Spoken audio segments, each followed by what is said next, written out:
Good morning. It could be the event that determines our next president. Hi, everyone. I'm Maria Bartiromo. Thanks for joining us. This is Sunday Morning Futures. A record-breaking audience expected for tomorrow night's first debate between Donald Trump and Hillary Clinton. I will speak with RNC Chairman Reince Priebus coming up and the Republican candidate's son, Eric Trump, coming up about what they expect during the big square-off Monday night. I'll also ask the RNC chair about the surprising about-face from Texas Senator Ted Cruz now endorsing Donald Trump. How big of a deal is that? Is it because Mr. Priebus threatened to withhold RNC support from future presidential candidates who do not get in line behind the current nominee?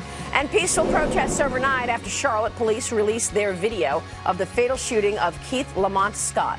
I'll talk with two police chiefs who have recently dealt with major crisis in the cities. What needs to be done now as we look ahead this morning on Sunday Morning Futures.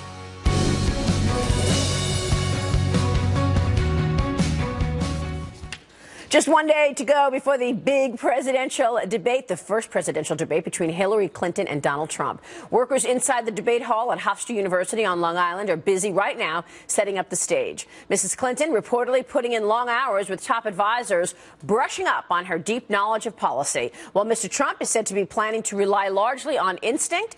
He said he will relax and be himself. He's apparently watching video, though, of Mrs. Clinton's best and worst debate moments, looking for any vulnerabilities. So what can we expect tomorrow night? We want to bring in Reince Priebus right now. He's the chairman of the Republican National Committee. Reince, it's great to see you. Good morning. Thank you so much for joining us, Mr. Chairman. Let's begin right there. What are you expecting in terms of what we're going to hear from these two candidates tomorrow night? Well, I think the expectations on Hillary are very, very high. I mean, she's been doing this for 30 years. I think people expect her to know every little detail, and she has to perform I think in a way that is of the highest of expectations. I think in the case of Donald Trump, look, he's the outsider. He's a person who's never run before, let alone be in a presidential debate, but he's going to be ready. And I think one of the things that Donald Trump has going for him is he's got very good instincts. We've seen that. Look, we went through an incredible year in our primary, and I think unlike anything anyone's been through, lots of drama, and 12 debates. And at every one of these debates, as everyone in the pundits said, oh, this is the day that maybe Donald Trump isn't going to be. And every time he won that debate based on the polling that was done afterwards. So he's got good instincts. I think he's obviously a good counterpuncher. I think he speaks a language that people out there can understand, and so I think he's going to have a good night. Some people feel like, look, I want to shake up, I want change. I want to shake up what has been in place for 30 years, but it's a risk. Right. Voting for someone who I know has never been in politics, who I know speaks his mind. Do you want to go with the security of, well, this has been in place, even though there's corruption and we're questioning what will take place in the next 4 to 8 years, or do you want to bet on Trump and take that risk? Well, anytime you have a change candidate, you said it exactly right. Anytime you have a change candidate, it's always change versus risk. In other words, how much risk am I going to take in order to get the change? And the electorate is like a river that flows.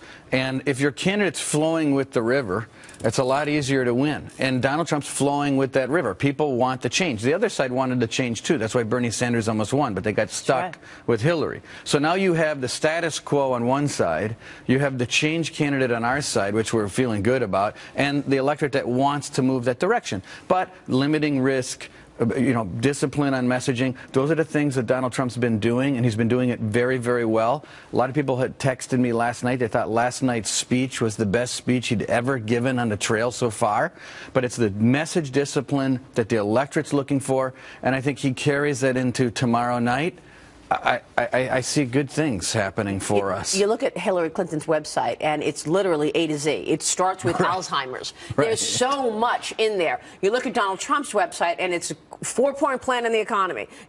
Lower taxes, cut back regulations, tap into energy, and redo trade deals that aren't working for America. Make America great again. It's very specific, very short. So do you want to see all of that specifics that Hillary is bringing, or do you want to see a broad vision for the country that people just say, okay, you know what, this person could be my president? Well, and Donald Trump's plan is also very smart because it's going to the heart of the issues that the American people are concerned about: jobs, foreign policy, security, sovereignty.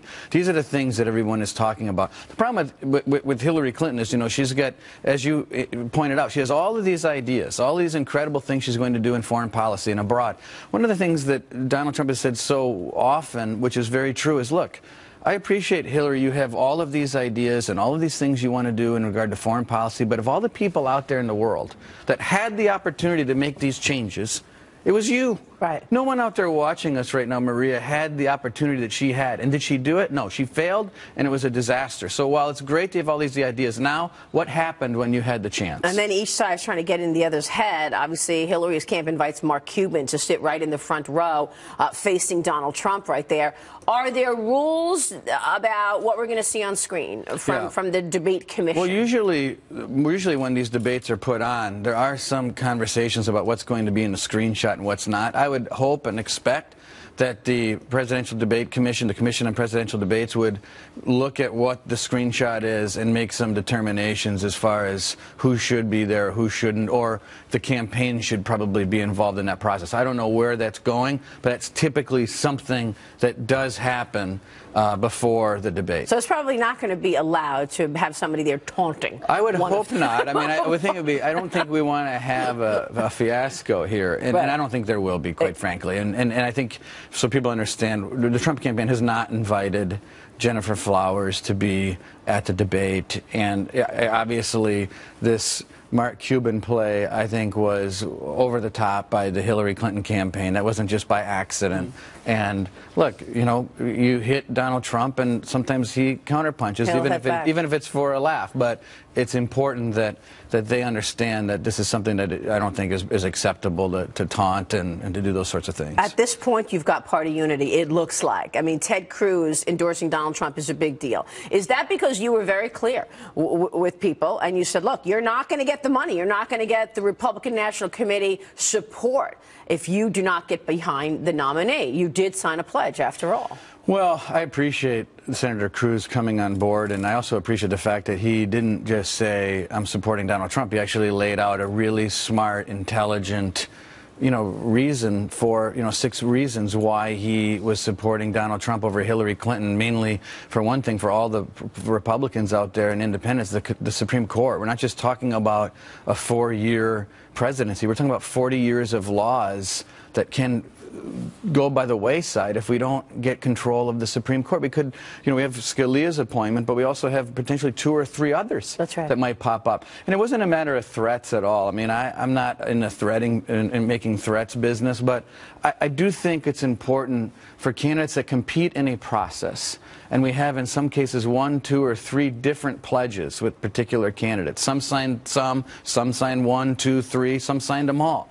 I just think if you say you're going to want to run under the Republican flag and you say you're going to support the Republican nominee, I think you should just honor that commitment. Otherwise, then don't run. I mean, you don't have to run for president. I mean, we don't need 16 people running. Well, that's why I was But if you want to be one of the 16, then just live up to your word. That's all. And he did. And for that, I'm very, very appreciative of what Ted Cruz did. Plus, I'd also commend their campaign because they've been very helpful to our party in helping us with data.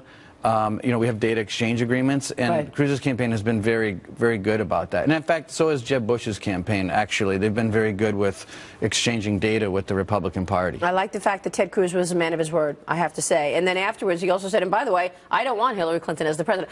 We'll see what conservatives and Republicans have to say to those people who did not get on board if Hillary Clinton becomes president. They're going to be mad at those people. Well, there's still time, and I'm hoping they'll come on board. All right, we will leave it there. Reince, great to see you. Thank you. An exciting night tomorrow night. We'll be watching Reince Priebus joining us there. And be sure to tune in to my morning show on the Fox Business Network. We've got a great couple of days coming up for important insight and analysis of tomorrow's historic presidential debate between Donald Trump and Hillary Clinton. We kick it off at 6 a.m. Eastern tomorrow morning on the Fox Business Network, Mornings with Maria. Donald Trump gears up for a pivotal moment in the campaign as the countdown rolls on to tomorrow night's primetime debate. Will he be ready for anything Hillary Clinton throws his way? I'm talking with Eric Trump coming up, his son, about that and a lot more. Follow me on Twitter. Let us know what you'd like to hear from Chairman Michael McCall. He's coming up as well, at Maria Bartiromo, at Sunday Futures. Stay with us as we look ahead this morning on Sunday Morning Futures.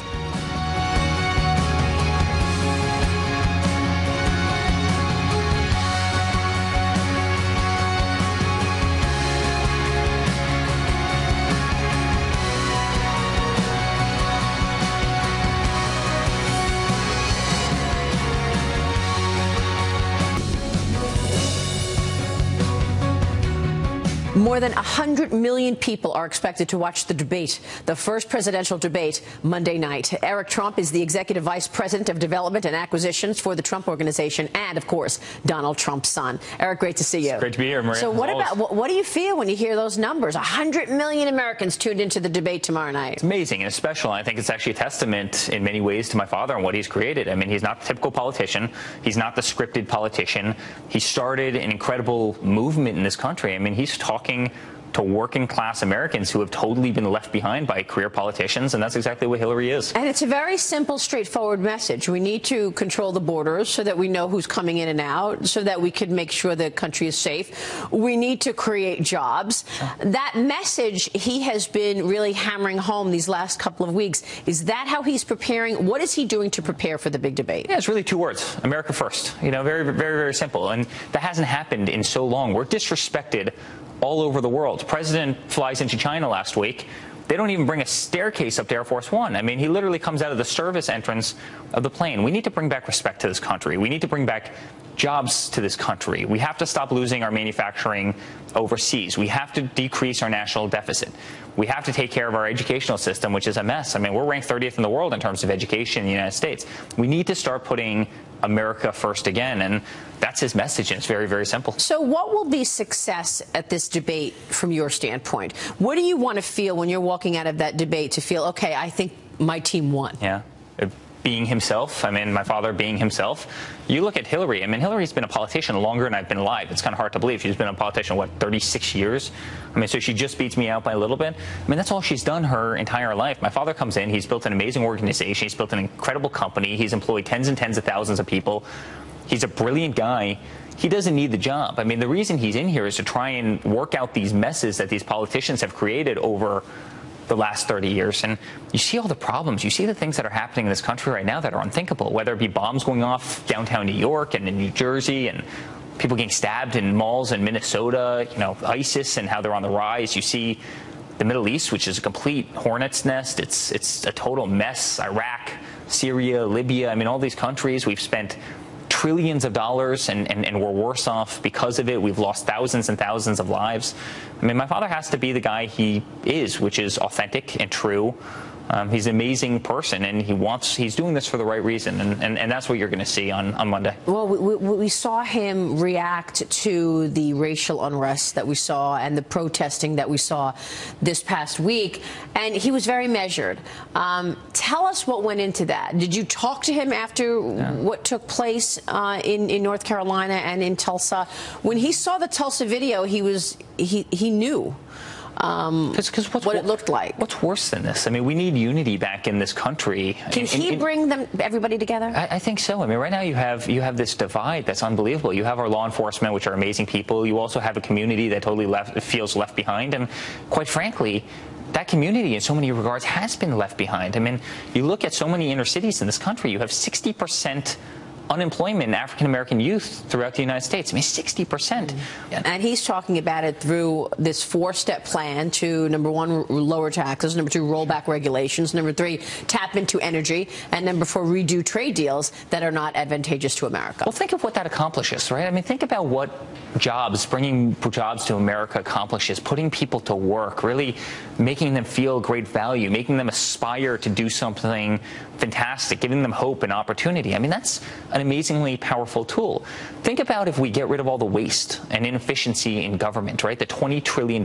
We just gave $150 billion to Iran, a country that hates us. Think about if we could use that $150 billion and invest that in our schools and our inner cities and inner city communities and everything else. I mean, think about the opportunity that would create. Meanwhile, Hillary's camp invited Mark Cuban to the debate, and Mark Cuban was tweeting last week saying, look, I have a front row seat. Maybe he's trying to get into your father's head. He came on the Fox Business Network and he basically said, I have my Trump hedge in. If Trump wins the election, the stock market is going to tank. Is he going to get in your father's head by sitting there front and center watching your father? And I think Mark Cuban's confused, quite frankly. I mean, at first, a couple months ago, he was saying my father was was the greatest thing that's ever happened to politics. We were using his stadiums, and he's over here, then he's back.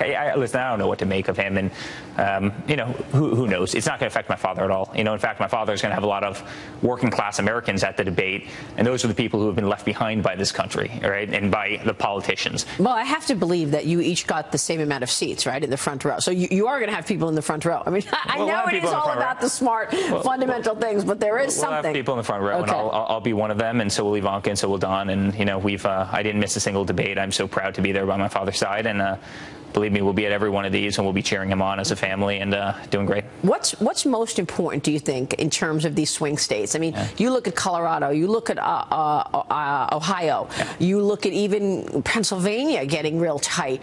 Does any one of these strike you as more important than the other, the fact that he's been able to turn some of these swing states? It's incredible. I spent the last 3 days in Pennsylvania. I was all over the state, everywhere from Pittsburgh on the west to, all day Philly yesterday with my father, and the amount of love is incredible. You couldn't drive 100 yards without seeing another huge Trump sign in the front yard. As we were leaving last night, we drove past a fire department.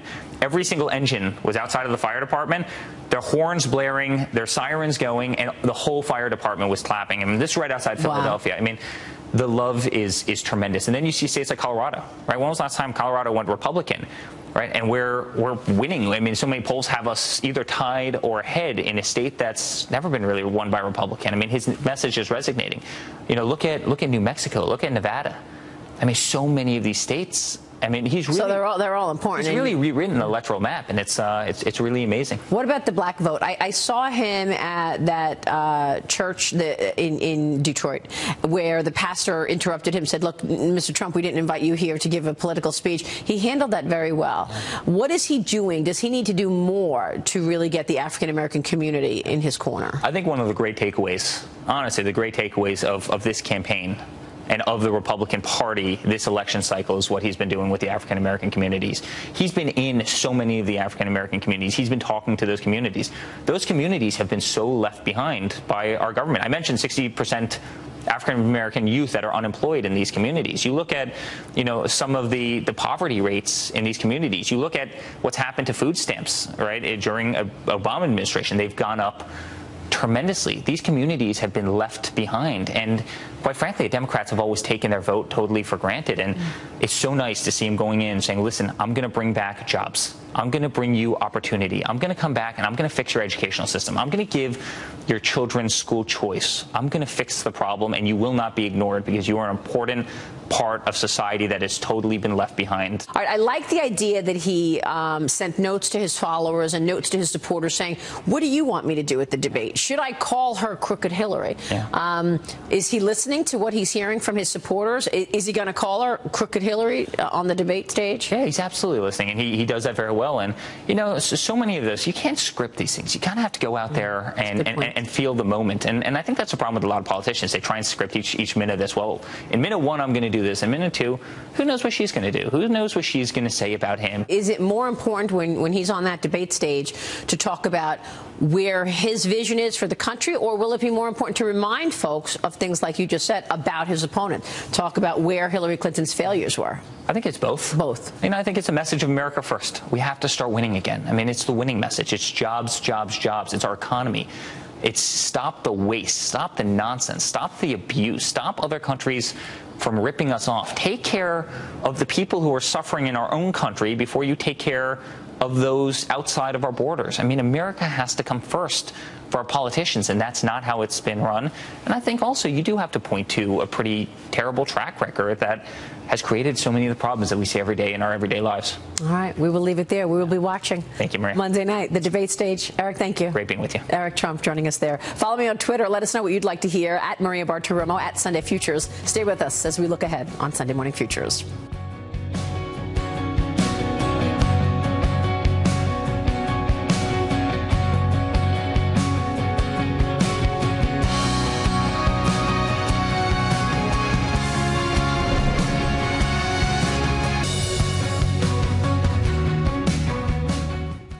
Welcome back. More now on our top story. Just one day to go before the first presidential debate between Hillary Clinton and Donald Trump. A new poll shows that the nominees are in a virtual dead heat in the race for the White House. What can we expect tomorrow night? And will the debate move the needle on this dead heat situation? Our panel is now Ed Rollins is the former campaign manager for the Reagan-Bush ticket in 1984. He is the chief strategist for a Trump super PAC. Stephen Sigmund is senior vice president of the Global Strategy Group and a Democratic strategist. And Mary Kissel is a member of the Wall Street Journal's editorial board. Good to see everybody. Thank you for joining us. Thanks. What are you expecting tomorrow night? Dead even race. Traditionally, debates don't move numbers. Usually, you reinforce your own side. In this case, with potential 100 million people, there's 8% that are undecided. You could move 4 or 5, 6 million people in this debate, and that's enough to win this thing. So we know the expectations, Steve. Yeah. So do they have to break away from those expectations to move the needle in that regard? Look, I think the expectations game is tough for her, right? I think, look, over the course of, remember, there's going to be 3 debates. So over the course of the 3 debates, I think she will prove to be more ready and prepared to be president than he. But in the first debate, she has to be presidential. She has to be honest and trustworthy. She has to know her facts, but not too much. She has to take him on, but not too much. Oh, and she has to smile more. And all he has to do is not be crazy and be adequately prepared. So that's a tough assignment in the first debate. And I think it can, you know, if he crosses that very low bar, it can move votes, but that's a bar that he's had trouble with in the past. Well, there's also an issue about coughing, about perhaps her pneumonia. Do you think that comes up? No, I doubt it. I mean, look, I think he's taken some unfair shots at the notion of health. This guy has had, you know, his version of health is 2 notes that are like Epstein's mom from Welcome Back, Kotter. So I think if that becomes a debate, I think it's a debate that they'll battle to a tie. No, I guess what I was saying, Mary, was, is she not well? Because she had pneumonia, but maybe that's off base. Maybe she's been resting and she's ready to go. I mean, I don't know. There are a lot of unknowns for this debate. Health is one of them. The debate preparation. We're hearing that Trump isn't preparing for this debate. That could sort of be a feint. We don't know the role that the moderator is going to play in this debate. If Lester Holt is going to come across as more of a Candy Crowley interfering in the debate, or a Jim Lehrer that just lets the candidates duke it out themselves. We just don't know. But I think Ed is right. This is a very, very important debate, particularly for Trump, because it's the first time that many Americans will see him for an extended period of time, not just in a 30-second attack ad and not characterizations of him in the print press. So it's going to be fun to watch. So it's 90 minutes, and you're right. This is the first time that it's that long of a period where we're going to actually have to hear them both talk about their vision for the country. He has to project strength. You have to look at him at the end of this debate, and she may win the Policy Wonk award at the end of the night. No one cares. But if he projects strength, and he basically says, listen, I've spent my entire life being a decision maker. The job of the president is to make 4 or 5 big decisions every single day. The job of the president is to be able to sit down across the table from Putin and others and be tough and be able to negotiate. I can do all those things. She can't. She had a commercial when she ran against Barack Obama about the 3 o'clock in the morning phone call. Who do you want to answer the phone call before the March, Texas? She's got that phone call. She got it in Benghazi, and she didn't answer it and didn't do well. And that's what I would say. I'm the decision maker. She's not. I'm a leader. She's not. But he does, respectfully, I think he does have more of a challenge than just that, right? I mean, this is a guy who 2/3 of the country think is unqualified for the job that he's trying to get, and that the only living presidents think he's unqualified for that job. So he actually does have to demonstrate some preparedness and having done his homework. Right. Yeah, I agree with that. But in recent polls, Donald Trump is seen as more trustworthy than Hillary Clinton is. And you also have to remember that Trump could be the only candidate that can fight Hillary at her level. Look at what they did when the Clinton campaign said, well, Mark Cuban is going to sit in the front row. So what does Trump do? He rolls out the bimbo eruptions in Jennifer Flowers. He fights at their level. He's very unpredictable. I think the biggest danger for Trump is controlling the inner Trump, which is, staying calm and staying on message. He's a candidate of change, and he's got a big advantage because of that. This is how he plays golf.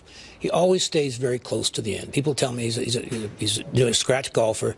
He always stays right there, and he wins it in the end. He's a very competitive man.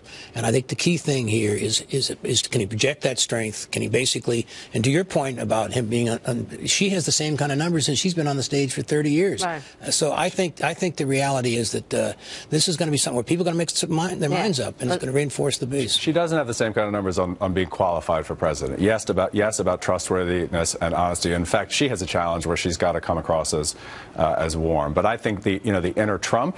I mean, showing the inner Trump by coming up with this Jennifer Flowers thing, which is about as clever and charming as an 11-year-old middle schooler, and about as effective with women. By the way, we're going to take a short break. But by the way, I don't think any of that is going to materialize. Mark Cuban's not going to be in the front row. Jennifer Flowers not going to be. None of it. You heard of it here first. I don't think it's going to be allowed. More in the debate, more from our panel as we look ahead on Sunday Morning Futures next.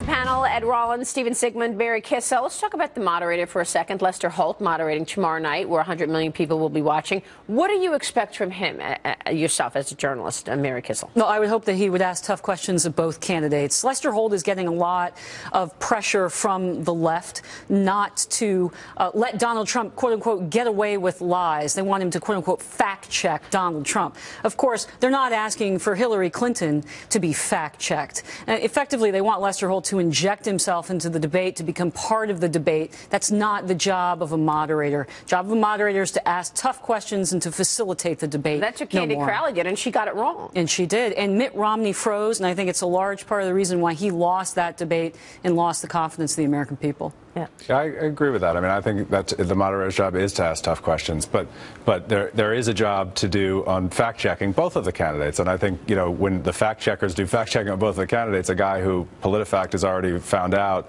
85% of what he says is not true, is going to do very badly. So is it up to Hillary Clinton to say, oh, Donald Trump, you just said this, and I know that's not true? She should do that as part of a debate. Donald Trump to say, hey, you just said that, that's a lie. His job as a single moderator, and his style is totally different. He's not a Chris Wallace. He's not overly aggressive. He basically is going to ask the right questions, keep the debate going. He's like a referee in a fight. He's not the guy that basically judges the fight. And I think to a certain extent, by doing fact-checking, then you're basically taking a side, what have you. Let the people afterwards keep it going, keep the questions to where people are really interested in the show. But I would also hope that he addresses the questions that most Americans care about, which is the economy and terrorism, particularly after last weekend's bombings in New York, New Jersey, and the stabbings in Minnesota. Yeah, real quick, what will be success for Donald Trump?